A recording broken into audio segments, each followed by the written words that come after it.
Selanjutnya adalah studi kasus untuk reaktor yang seri. Sebuah reaksi isomerasi butana. Reaksi terjadi secara adiabatis pada fase cair. Susunan reaktor dan data reaksi ditampilkan sebagai berikut. Tentukan volume dari setiap reaktor dengan laju alir molar sebesar 50 kmol per jam.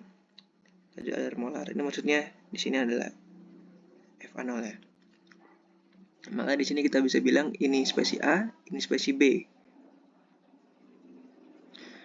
Di sini ada 3 reaktor yang disusun secara seri, reaktor 1, reaktor 2, dan reaktor 3. Reaktor 1 adalah reaktor CSTR.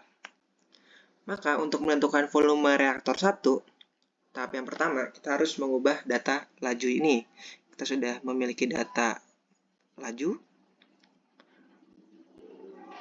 Lalu kita harus mengubahnya menjadi bentuk 1 per min RA, dari min RA menjadi 1 per min RA, dan yang terakhir kita kalikan dengan FA0, menjadi FA0 per min RA. Nah, sehingga kita mendapatkan data sebagai berikut. Data FA0 per min RA, dan sini min RA, di sini konversi.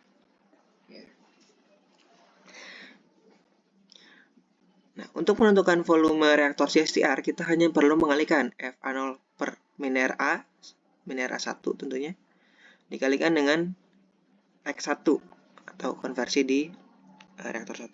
Ini harusnya min RA 1. Nah, di sini kita tahu bahwa X1 adalah 0,2. Dia menginginkan konversi dari CSTR adalah sebesar 0,2. Dan FA0 per min RA untuk konversi 0,2 adalah 0,94. Maka volume reaktor 1 atau volume reaktor CSTR 1 adalah 0,94 dikalikan dengan 0,2, yaitu 0,188 meter kubik.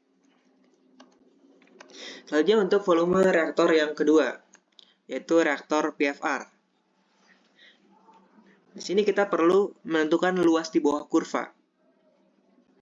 Kalau misalnya dari kurva Levenspiel ya, luas di bawah kurva,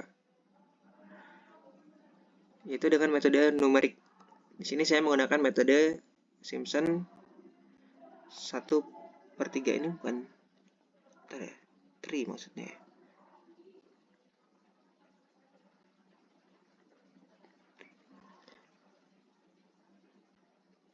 Atau metode Simpson 1/3 ya. Formulanya seperti berikut ya. Jadi misalnya integral dari X0 sampai X2 fx dx ini sebagai berikut. Nah, kita pilih H-nya. Di reaktor ini inputnya adalah X1, outputnya adalah X2. Inputnya adalah saat X-nya 0,2 di saat sini, dan outputnya adalah saat X2 atau X-nya sama dengan 0,6. Maka kita pilih integralnya. Di sini adalah integral dari kita pilih integralnya, integral dari 0,2 sampai 0,6 FA0 per min RA dx sama dengan ya. Kita pilih H-nya sekarang. H-nya atau delta X-nya. Di sini kita tahu ini stepnya kan adalah 0,2, maka kita pilih H-nya adalah 0,2. Kita pilih H sama dengan 0,2. Dan F saat X0, kita pilih X0 ini kan, karena X pertama atau X0. Sini X1, sini X2. Maka Fx0 adalah 0,94. Fx1 adalah 0,85. Dan Fx2 adalah 1,32. Kita pilih ini Fx0, ini Fx1, ini Fx2.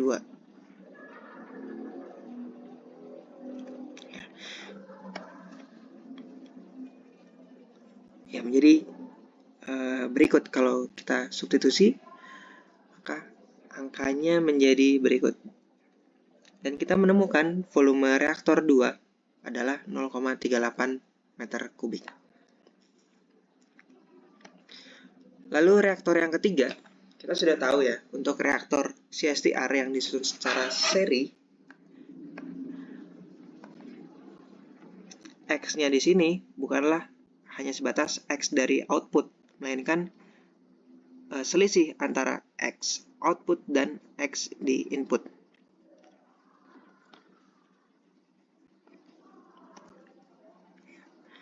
Kita pilih X di output dan kurang X di input. Ini kan dia bilang X outputnya adalah 0,65, X inputnya adalah 0,6. Kita substitusi 0,65, 0,6. Dan FA0 per min RA-nya, kita pilih FA0 per min RA dari data konversi di output. Dibilang outputnya adalah 0,65, FA0 per min RA yang dipilih, maka 2. Ingat ya, dipilih di saat konversinya di konversi output, bukan konversi input. Ya, jangan kita memilih saat X-nya 0,6, maka kita pilih FA0 per min RA-nya adalah 1,32. Bukan. Karena kita memilihnya seharusnya adalah di konversi di output dari reaktor. Ya. Dan kita mendapatkan volume reaktor 3 adalah 0,1 meter kubik. Ya. Dan kalau kita plotkan kurvanya menjadi kurva Levin spill-nya telah menjadi berikut. Kita punya 3 reaktor tadi ya. Ini volume reaktor 1, ini volume reaktor 1, ini volume reaktor 2, dan ini volume reaktor 3. Dari kurva ini kita bisa melihat bahwa konversi maksimum adalah 0,68 atau 68%, yang sama dengan konversi kesetimbangannya XE. Di sini 0,68. Laju reaksi adalah 0 dan volume reaktor tak terbatas. Diperlukan untuk mencapai nilai konversi kesetimbangan.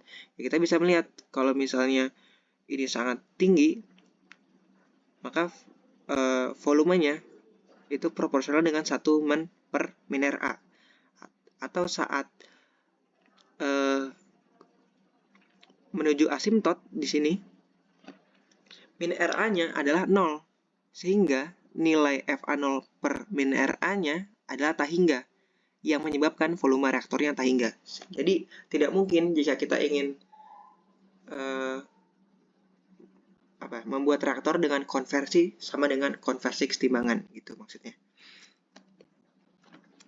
Nah, pada saat X-nya 0, kita lihat pada saat X-nya 0 sampai X-nya 0,2, volume PFR lebih besar dari volume CSTR dengan konversi yang sama, ya kan? Ini kan kita lihat nih, kalau misalnya saat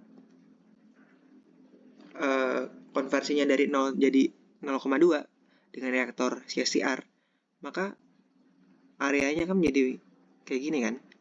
Tapi kalau misalnya pada volume reaktor 1 kita pilih reaktornya adalah reaktor PFR, maka kurvanya nggak jadi kotak, tapi jadi begini. Lebih besar mana volumenya?